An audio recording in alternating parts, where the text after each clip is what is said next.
Book 1 Section 5.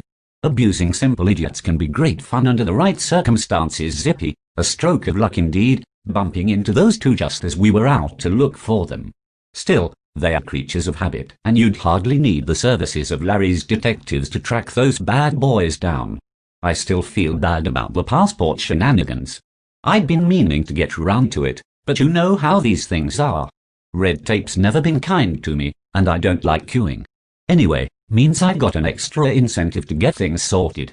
This can be my little show, and I want to do things well. The plan is rather simple. I happened upon some rather high-quality white lady the other day, and that will get the boys in the mood. We'll be in a Colvin-friendly local at first, but when they see we're dishing out they'll move on. They can't turn down the free scoops, for, as a wise man once said, the only thing's better than a skinful is a free skinful. Olé, as Graham's ma would say. So here we are in the old dog. Try and imagine a dreadful, classless boozer and then stick it in Baghdad, then you get the idea. It isn't, and hasn't been called the old dog since the 70s, it's called Reflections or something ghastly now, but everyone still uses the old name, largely in reference to the unsavory females that frequent the establishment. It's so Colvin, that is shite. I'm allowing Whittaker and Kelly to mock me as I get them their pints. Sure you wouldn't like a wee drop of something on the side, boys? And they say Benny is charming. Well, if you're offering, knock on 2 Glenfie dikes. And I thought these two were plebs. Someone must have taught them some taste. I'll have one too, then, like the rest of us, I'll be on the caliber when we get to the Frog and Partridge. Whittaker and Kelly appear to be enjoying this. They actually think that I'm being generous to them out of respect for them. They also share a rather foolish notion that I wish to be informed of just how great they are, less than it takes the pain away. Message comes in from band saying that they passed by Colvin's place on the way over and there looks to be some sort of full-scale rave, or whatever the youngsters call them these days, on. What fortunate people are Colvin's neighbours, kept awake till all hours by a form of music that most only before those who cannot taste real love. This also means the chances of a Colvin-friendly face popping up are relatively slim, not like the lines I'll be giving, wasting, but work is work on these fools to find out why they aren't there, very curious, and where they have stashed the gear. Although, Benny's weak Kylie could easily work that out, sharp as she is. If it's not in their lockup, I shall dine on trilbies for a good long while. Well, back into character. I've seen you looking better, Zippy. This is reference to the wounds received for my outburst this and they weren't present, but word gets around quick enough. Yeah. We've been thinking, and talking, which of these actions are you two capable of? About that, and we've come to the conclusion that maybe Colvin's right. Suppose fashion's a young man's game. You know what the young fillies are after. We, I suppose, are a bit past it. Looks like it's the drugs for us. I am trying not to lay it on too thick just on case this us. But if I went to the gents and left a copy of the script on the table, this pair wouldn't be any the wiser. I'll give them just enough to rub it in. So, that's why we wanted to see you. You know, any advice we can give, we will gladly. Still, I am sure that you two know the ropes and have your own methods. I leave them the floor, temporarily. That's it, Zip. I mean, how old are you lot? 35? Kelly embarks and I am biting my lip. He knows I am 34. I get a fresh deck of Marley lights out and off for a splash. They both take 2, one in the gob and one behind ear. It truly is heartbreaking to think that our once proud manor is now in these hands. The class has now left the building. Colvin knows the score. You're lucky to get anything off him. Then you show disrespect by getting ussy. Accept it and move on. He holds pint far too high to have any intention of finishing the remaining 20 milliliters, obviously furnishing me with the knowledge that they will permit me to purchase them another. I still have half a pint, so they'll have to hang on a mo. The conversation soon dries up, as if the lubricating effect of the lager controls their vocal cords. I'm off to the bar again. The barman, Paul Simmons, gives me a look that suggests I shan't be asked to be the godfather of his firstborn. He serves other people, goes to wash some glasses and finally, and begrudgingly, attends to my request for a top-up. Just to annoy him more, I offer him one for himself. He thinks he's annoying me by taking a double malt. What happened to the days of a barman just taking 20p for the pot? But I don't mind. In a perverse way, I'm kinda enjoying this. I return to the table, and the Mensa contingent continue with their well-developed theory on why we shouldn't be doing the thing we do better than anyone in deference to their obvious skills. You see, you lot think it's still the 80s or the 90s. Tony Matthews is in the ground, and you'll end up the same way if you're not careful. Kelly continued. I have a £5 bet with myself to see if Whittaker will speak before finishing the next pint. These two may not be giving much away at the moment, but that is the plan.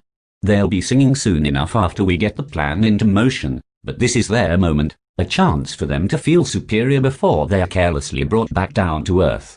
So, as I take my pint to lips, I think, keep looking hard, boys, 'cause a few days from now you're gonna need it. I raise a glass to the two clowns, genuinely not caring if they end up in the river because of this. Well, better later than never, eh boys? Like I said, time to move on. Age catches up with us all in the end. I am relieved to see Benny and Gore enter, also, as this means I won't get stung for another round for a good while. They come to the table and generously offer our guests further refreshment. They decline on the chaser for this round, and Benny snaps at the chance to purchase it.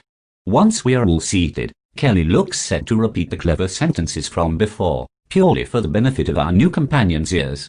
As Whittaker is slooping back the last of his ale, he says hello to Benny, and darn it if I don't owe myself a fiver. These two seem a little bit tipsy already. This is something we don't want just yet, as we have to gain their confidence, only for them to, at some point, realize we were not worthy of it. Benny takes a big gulp and shows himself still an unknown to subtlety.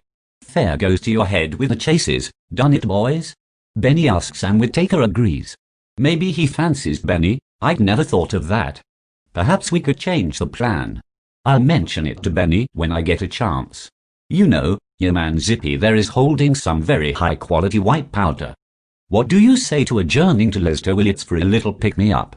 Then we can have a proper drink. Benny is being far too theatrical and suspicious. What is he on about? Dropping in French. Your man. Nothing sounds worse than someone with a nondescript estuary English voice trying to pepper it with provincial colloquialisms. With my eyes I gesture to Benny that he calm it down a tad, but these two fancy a wee line. The units are coursing through the bloodstream, and this is a generation raised on Lucust and bottled water rather than pints and spirits. I decide to be the buffer zone to Benny's thespian idiocy. What? In here? All five of us troop off to the lavs. Don't think Simo would be too happy about that. He didn't exactly lay out the red carpet when I tried to get served. This also gives our two goons a chance to consider themselves ever more street cred than their pathetic drinking partners, as they know Simo won't give a shit. Quite the opposite. He'll get someone to mind the bar and come in with us. Good job I'm holding 10 grams. Could need to make another phone call if it gets out of hand. We've got to bin this shithole soon. Whittaker and Kelly swan over to the bar and have a word with our gracious benefactor. A word is had and the light is green. In no time we are in the box. A full gram going into my special silver tray, and 6 healthy lines are racked up and make instant friends with the bloodstream. We head back to the bar, and Simo offers a round on the house, to which Benny accepts a chaser as well. Back in Tablelandia, the atmosphere was markedly different, almost pleasant, within the context of the event. We would have to get out of there soon and hit the partridge. It will be nice to see the friendly face of Alan Pearson behind the bar. Nonetheless, Whittaker and Kelly are less vitriolic in their appraisal of our abilities. The slurring has stopped, which is a good sign, and has been replaced by incessant nattering, with each speaker believing themselves to have just made the most pertinent point ever made in a public house. The upshot of it all is that we're great guys, as are they, we say with our fingers crossed. Gore sees this and is to fight off a fit of the giggles. We were the masters, but what can you do? Colvin's got everything tied up. As Kelly said this, he realized where he was and looked around to make sure no one had heard. These walls do have ears. With the general good mood around the table, it is suggested that the partridge be taken in, to which they are in agreement when there is talk of mulching, and Benny's non-too-PC assertion that the fanny there pisses on that in the old dog. Benny did not realize his pun, and I didn't think it would be worth mentioning it. I feel immensely happy, a feeling that I haven't had for a fair while. We flag down a hackney as we get outside, and I text Gray to meet us in the partridge. While we're in a taxi, the scene in Graham's parents' house is none too clever. His mother does not believe his talk of giving up the life and making a new start. She just thinks he's running from something. She begins to weep, and like a good Spanish Catholic blames herself for being a bad mother, desperately holding on to the rosary as if awaiting divine intervention.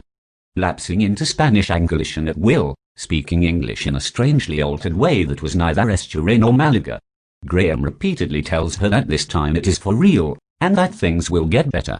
There will be no more knocks on the door. They had to get out of Luton, out of the UK and away. They had a plan. It was kosher. The bad times were over. Then he said the words that she could never stand to hear from him. Trust me. So many lies over so many years made the word trust something of a comedy item when it came from his lips. She told him that if her son insisted on getting himself killed, then she would like to bury him. Without thinking of the meaning behind the phrase, he promised he would bury both of them. His mother didn't want to, but couldn't help following her husband into laughter, simply referring to her son as an idiota. Plans were made to collect the passport and pass it on to a P.O. box in Bonnie, Scotland next week. Graham's mother insisted he eat a good meal before he leave. Spanish mothers cannot comprehend the fact that people can provide for themselves in terms of nourishment, though it must be said that the quality does vary. She bemoaned having nothing in the house, despite the kitchen looking like a small market. She even had octopus and prepared it in the Galician way with paprika and potatoes. She also rustled up some mussels and dug out a bottle of Ria's Baxus. The last thing Graham wanted to do after the meal was go in a pub session followed by, well, all the things he had lied to his mother and father about. Eventually, he made his excuses and promised to keep in touch, and once again his mother thought that this time it would be for real as he went out into the cold night, to steal and cheat. In the taxi, I opened up another wrap and invited dipping fingers in. Leaving an unpleasant taste in their mouths, they were all ready for a lovely pint. To show their appreciation, Whittaker and Kelly offered a round. Why not? Isn't there something truly satisfying about having your victim buy you a drink? I remember one time, back in the very old days, Benny had always fancied Lucy Mainwright but never got a sniff 'cause she was going out with Kevin Lumsden. He kept quite a tight rein on her as she was a wee fleshpot, and thus, he didn't trust her as far as he could throw her, although giving her life frame and his strength, that was quite far. Well, when Kevin was too busy knocking back the liquids, Benny took Lucy into the toilets and gave her the benefit of what he called in those days, I kid you not, the benejection. You cannot imagine how much fun we have reminding him of that. Anyway, as he leaves the labs, fluids and phone numbers exchanged, he bumps into KL at the bar who offers Benny a pint. Benny gratefully accepts, and when Lucy comes out sheepishly a couple of minutes later, Benny can't resist telling Keith how lucky he is, saying she must be a little firecracker.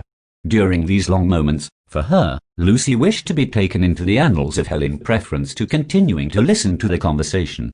And so, I gratefully accepted 568 milliliters of Leuven's finest in honor of these Muppets' demise. They're starting to yak and I'm beginning to get a trifle bored with their patter, even when they are brushing by topics such as we were the masters and things could be so much better. Still, this is work and work must be done. These two are fairly well gone now. This is not the aim, so it's a quiet word with Alan Pearson, the landlord, and we're in what he laughingly calls the function suite. Benny has managed to find a couple of fun lasses who have joined the party swing. Benny does the introductions, and they appear to be particularly taken by our new young friends. This is when me and Gore, but not them, realize that the benejection, or something, is up to very little good. With the privacy of the back room, we can throw the boys a few fat lines to sober them up. Now I only wish I could give them something for their shocking patter. After we see the ale staring to dissipate, the strong taste left behind by the ching means there is now a way they can taste the vodka chasers we've thrown into their pints. Graham appeared and immediately voiced concern. Working hard. He takes me to one side, like I'm responsible. You said you were gonna get them scooped but stay on the alcohol-free. We do have work to do. Graham's obviously been given a hard time by his olds, and so I get to bear the brunt. Calm down, bad boy. I've only had a couple, so not to look suspicious. P.O. behind the bar's cool, and anyway we're taking from the other packet, which is baking soda. These two don't realize. We thought they might be able to hold their ale a bit more, but you know what the bloody generation are like. They make Benny look hard. That's why we're leveling them out a bit.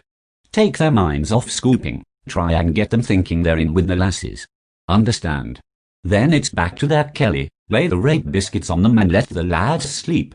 By this time Gore had come over, worried that Graham may spoil things with his common sense and lack of spontaneity. Graham eventually endorses my plan in his own lovely, by telling me not to fuck this up. The addition of this did not refer to the event in question, but my fucking up, in his eyes, of everything else. Thank you for your approbation and continued support, Big G semi-content. He departs for the bar. Gore looks me in the eye and asks, so we're taking baking powder? Maybe a bit less than 50-50, but you know what Gray's like. Anyway, I've never salted pure baking soda before. Don't know if it will make you sneeze. Got to avoid suspicion. Understand? He must realize I do this for them. 50-50. Gore starts to laugh. Just to take the edge off it, I reply, and we return to the table. Benny has now entered a theatrical mode which is very painful listening. He and our two fools are taking part in what looks to be a regional final of some sycophancy competition, with the ladies almost coming to blows over which of the two are more handsome, although they both mean Benny. This does have the look of being over the top and obvious, and I begin to panic, the caliber having a negative effect on me on one drug leaves the system. Their patter is truly ghastly. Their chat-up technique involves explaining to the poor dears the workings and complexities of their latest, favorite PlayStation game, as well as who were the purveyors of the finest hardcore house in the business, a genre very far from our hearts. Spurred on by the comments that they would have to be bribed to be able to engage in such complex gameplay, they then proceeded to make extravagant claims as which of the pair possessed the greatest dexterity. When this turned into a mock scrap, I caught one of the ladies glancing over to Benny with a look that suggested he owed her one. This in turn meant he would give her the one in question. We put up with this for another 20 minutes before telepathically deciding it was time to advance the temporal parameters of our plan. I was getting tempted to sling the baking soda as these two were boring the ass of the lot of us. I took Benny and one of the lady friends, whose name was Angela. Nice name, nice girl. She wasn't the one of the Benny look, so maybe there might be some seconds for the zip. A few words were had and we returned with drinks. Angela opened the conversation. You know a lot about music, it would seem. I suppose we must seem rather past it. We don't get the chance to hear that kind of music. Maybe one day you could open us up to a new world.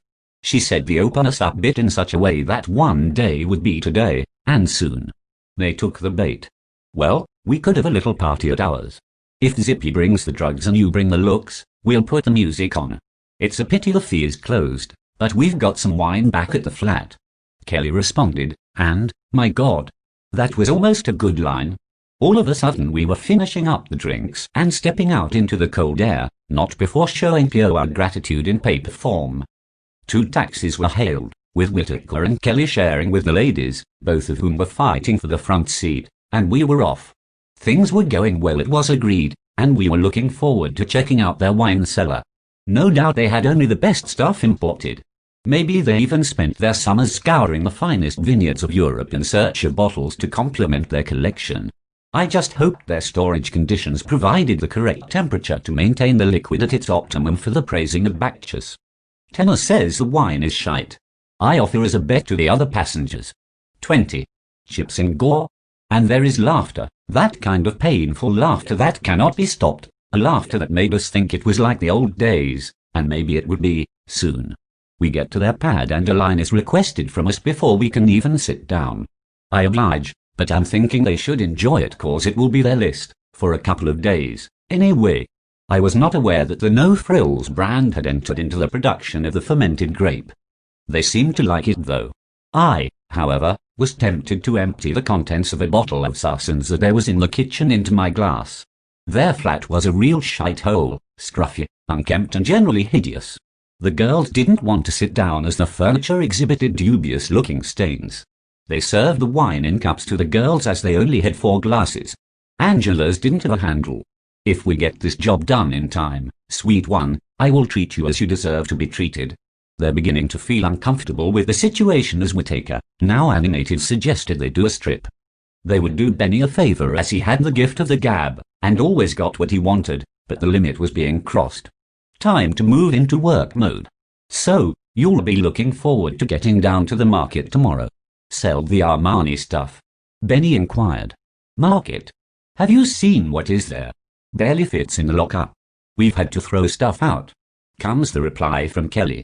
Sometimes it is too easy, Thank you for doing our work for us. The only trouble is that I would like something of a challenge from time to time. Complacency can be a dreadful addition to your CV. Kelly continues. We're off to London, make a bit extra and say nothing to Colvin. Hush hush though. Mum's the word, eh? I often wonder why nasty governments spent so much money on torture instruments during wars to winkle information out of their poor prisoners. Generally, after a few drinks and lines of the White Lady, a complete stranger with skeletons aplenty in their cupboard will sing you all their secrets whilst telling you how great you are. Maybe the baddies knew this, and they just liked the torture. He wouldn't believe us anyway. He'd think we were just jealous and making it up. You lads seem to know the game inside out. I wish we had contacts like that in London. Benny is good, beyond good. They're eating out of his hand and forgetting about the girls. If forced to describe the girl's current state, I would have to use the word relieved. Oh, Angela, a few more minutes and I can take you away from this. Just be patient, my dear. Well, it's all safely under lock and key, says Kelly, unbuttoning his top one and extracting a chain from around his neck that contained as close as you can get to a plethora of keys. Kelly, please try and make us work. You are not our adversary. You are not worthy of taking this challenge. Only Angela is worthy. Running low on juice there, boys, suggests Benny, who offers to fill them up for them, a request which is heartily accepted. Once in the kitchen, Benny fills their glasses and adds the Rohypnol, which will have them soon sleeping like babies. Benny returns and hands out the drinks. As the rest of us are now on cups, the possibilities of a dreadful cock-up like one meets in an amusing Hollywood blockbuster, or in 16th century Venetian tombs, of the goody drinking the poison by mistake, were eliminated. Here we are. Benny continued. What? Strange noise, but strange situation. It was clear that Benny was up to something else. This party is a bit flat, isn't it? Why don't we neck these while Zip is racking up? Then I'm sure the girls will do a dance for you. Benny is genuinely, effortlessly good. They agree, and as the girls start to move, the drinks are finished in one gulp.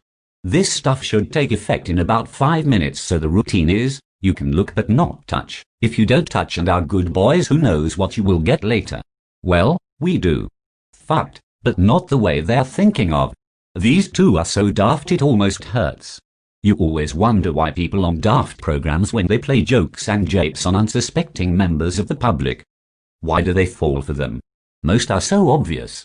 Most people even recognize the presenter when the jape is revealed to be so, and still fail to notice anything. Whittaker gets up to dance as well. This is good, as the movement will speed up the drug's effect on the body. Angela reminds him of rules and tells him to be a good boy. I promise to anything but a good boy with you, my dear, once this work is done. Kelly's also sitting forward in his chair. I'm looking for signs. He starts to rub his eyes, arching his neck back. His eyes are opening and closing, and a confused look replaces the vague, gormless one that previously occupied the ugly mug. Gore gestures over to me, and I notice that Kelly is back in the chair and awaiting the express to Dreamland.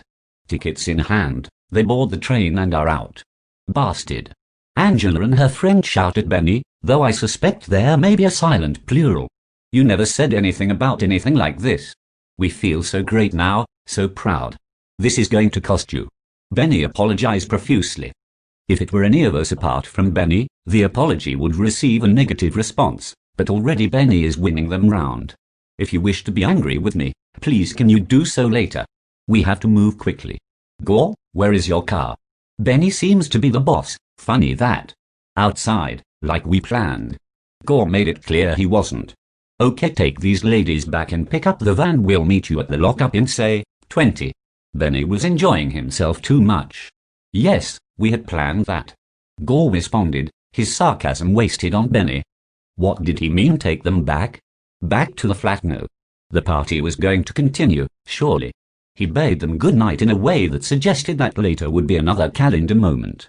You will have to make do with my dreams, young Angela.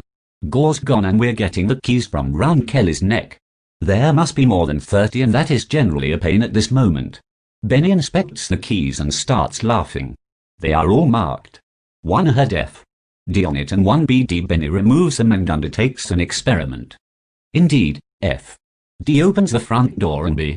D the back. One would naturally assume that the key marked Lou would have some effect on the door of the lockup. We got our things together to move out. I saw a lump of hash on the table and helped myself to it. I also took a CD that didn't look too bad, and we were out. It was probably cold on the walk to the lockup, but we didn't feel it. Nerves and tension took over our senses. Every car that passed surely contained Colvin or one of his cohorts. It seemed to pass us by that Kelly had been going on with himself about how good the loot was. Typical thief talk perhaps. When we got the door open, there were more boxes than we had imagined. There were in fact more boxes than we could take, and 2 trips did not tempt any of us. We had 2 choices, be selective or have a nose. Gore just wanted to load up, but Benny insisted that we open a few boxes just in case. I'm glad we listened to him. Zip, over here, he called. I responded. That's. I'm looking at him so that he can say that it is, even though we both know already. My word. Sometimes swearing just doesn't sound right, and so here Benny opts for a grandmother-style exclamation. Graham and Gore take a peek, but favor swearing. In the box we have opened there are at least 20 original Armani leathers, with a market value of well over $1,000 each. Waste of bloody money of course, but we're going to London to sell them. Different values in the big smoke. We start opening boxes and the Joy's life is shortened. All the others are little more than above average fakes with telltale signs all over them.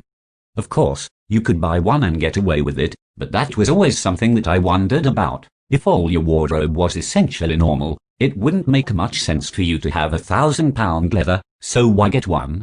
I always think that you're either all top fashion or all normal. Still, I could be wrong. Joy reappears as a watchword when the last 4 boxes also contain originals. We are under no doubt that these items have been misappropriated and the former proprietor will be less than pleased, but loading the van we're all doing the maths and things could look good. The only snag might be that with stuff like this we could need 2 days in London. This could be too big for our contacts to take in one bite. 12 boxes are loaded up onto the van and the rest is left behind. 5 boxes of silly priced, hot originals and the best of the copies. Graham and Gore go to make sure the coast is clear and they give me the keys to lock up. As I hold the keys I wonder if I was wrong about Kelly and Whittaker. Maybe I was. I switch the light off and go to lock up. Then I remember how much they had annoyed me all night and how Angela would never know what true love could be. Switching the light back on I walk away with the door left open, exposing thousands of pounds worth of Armani fakes that we left behind. On an estate like this word will get round in no time and some fool, not knowing the Colvin connection, will have his greedy hands covered in shite. By that time though, we will be well on. Good night losers.